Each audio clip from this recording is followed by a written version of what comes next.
Hi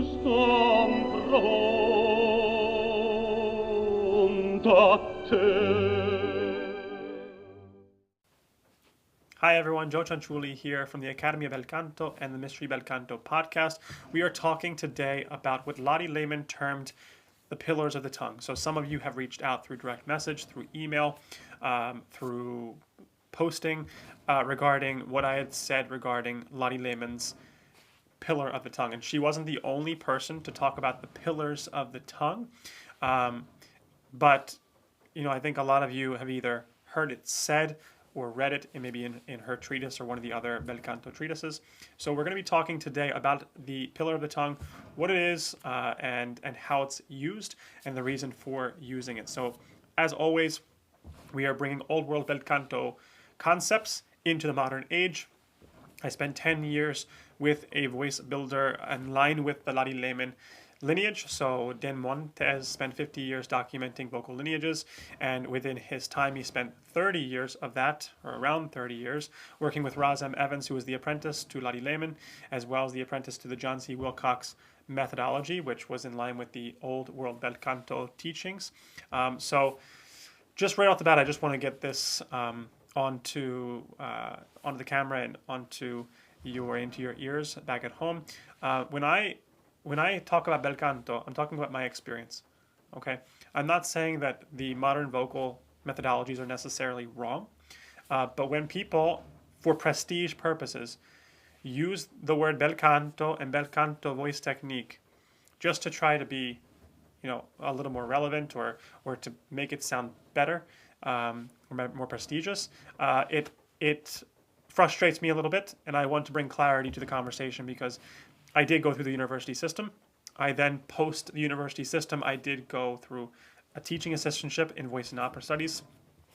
And then, after singing with a mixed voice, then found Dan Montes, and he spent about 5 years working on rehabilitating my voice, bringing me out of the mixed voice to the most part, and then reintroducing Bel Canto concepts. And I asked a lot of questions, more questions that probably would have been answered in the old world schools of voice building, only because it was a bit insulting to the teachers from what I was told, for example, with Modesti's teaching. But nevertheless, I did ask a lot of questions, and I got a lot of answers. I had a lot of clarity, a lot of aha moments, but I also had a lot of frustration that I think a lot of teachers are experiencing before I went to work with Dan. So before I worked with Dan, I never really got the answers I wanted. A lot of the answers that I was receiving were just textbook responses, or just simply, well, we don't know why we do that. It's just the way it is. So after I worked with Dan, I then spent time in speech pathology, gaining an additional degree in speech pathology. I was offered master's work in speech, but at that time, it really didn't serve me. I did not want to go on to become a speech pathologist, and the master's portion of speech pathology is really the clinical aspect. So that's when you're just working with clients most of the time.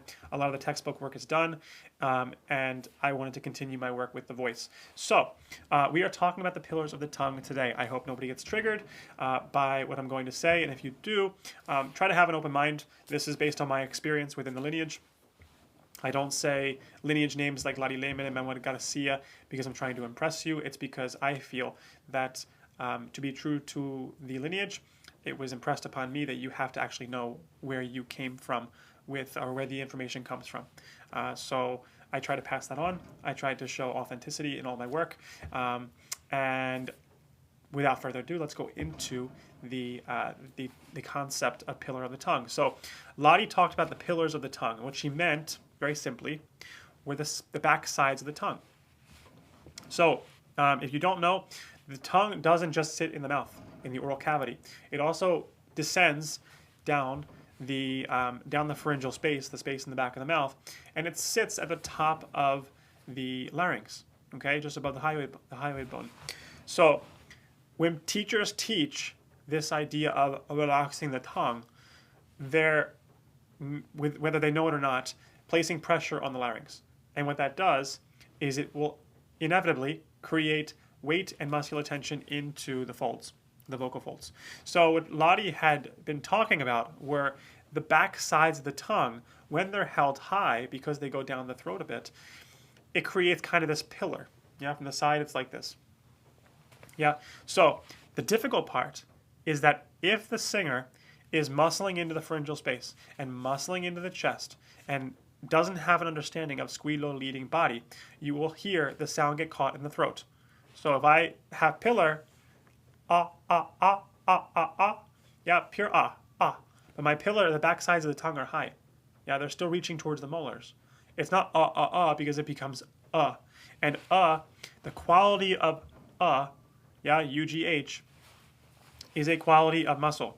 And once you hear it, I promise you, you will not be able to unhear it. So when you hear you can hear it in all vowel sounds, but it's a sign to the teacher that there is muscular involvement that is unwanted to create a purely bel canto sound. So the is probably the hardest vowel to maintain pillar with new students because it's difficult, one, and two, it's hard to understand how you can have with the pillars up. Yeah, if you aren't releasing to the campana, the space behind the front teeth, if you aren't feeling la maschera or the box or the inner smile or the eye teeth, if you aren't feeling a connection to the frontal bones of the face when you sing, then you will get caught up in the space, and that is very revealing. So, for example, if I say and I say with low pillar height, or sorry, with high pillar height, the sound is getting caught in the back. That's what you get. And that's where you hear some of the imitation of operatic sounds. Yeah, you hear it get caught in the back of the mouth. They're muscling in the tongue. Okay, we don't want to muscle, but they're also allowing the sound to get stuck in the throat. And this is why posture is very, very important in the release of resonance and building a connection to posture with the release of resonance. So if you say now the vowel and then you say e, you feel that more of the sides of the tongue are lifted. Yes? That, for Lari, meant that when you have more of the sides of the tongue lifted, that you had more almost tugging on the upper part of the larynx, which could free up a closer connection. A closer connection to the folds, meaning they're vibrating at a closer proximity, naturally without muscles squeezing them together. Okay? So this is why when I say closed vowels are more invasive, they're more challenging, I should say. Okay?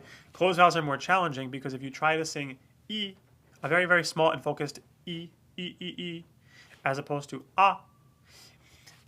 there's more space for the as opposed to the focus of the E. And if you try and take E, exercises on E up to the middle and upper middle register, you'll hear the sound turn to I. And oftentimes, I with I. And that's a sign that the connection cannot maintain the close proximity up into the upper voice. It's not a bad thing. What bel canto allows and facilitates is clarity of the vowel, clarity of the words, through the full spectrum of the vocal range. Yeah, so you're not just hearing vowel clarity in the lower middle voice, and then all of a sudden you go to the upper voice and you hear distortions of the words, or you hear just lack of clarity in the words. This is something that's very important to understand with bel canto. Bel canto wasn't just beautiful singing. It was also facilitating purity of the vowels and the words, and therefore the intention behind the words in the full spectrum of the range of the singer, without compromising or without getting involved muscularly so that you fatigue the voice. This is why Dan and Raz always said that after you sing an opera, the voice should sound fresher than when you started the opera. Okay? Most singers that I've talked to today say when they sing through the full opera, they're fatigued, they're exhausted. But that wasn't the way it was. You know, a lot of these singers, if you listen to, for example, Bergonzi, singing 3, 4 arias at the end of his performance, the full opera, because it was requested of him. And he had them prepared and the voice was fresh. So back to pillar of the tongue. The sides of the tongue being lifted releases pressure off the larynx. It allows for freedom of the voice to be released without the weight from above. But it's something that has to be taught, and it starts in the middle voice with the men, the lower and the middle voice. Because if you try and take them up too soon on closed vowels, you'll hear muscular involvement getting involved.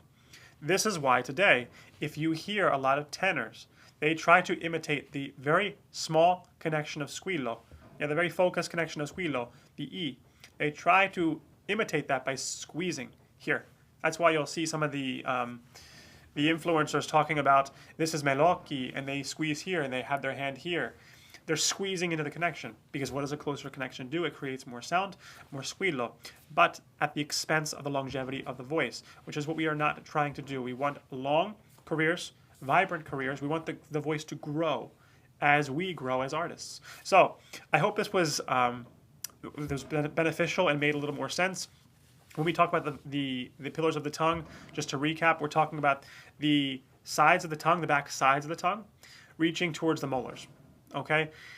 And the degree of how much of the sides of the tongue are moving upwards towards the upper teeth will depend on the vowel choice. So E, you have the most, the highest pillar height on the back and the sides. Then you go to A, and then you have a little less height.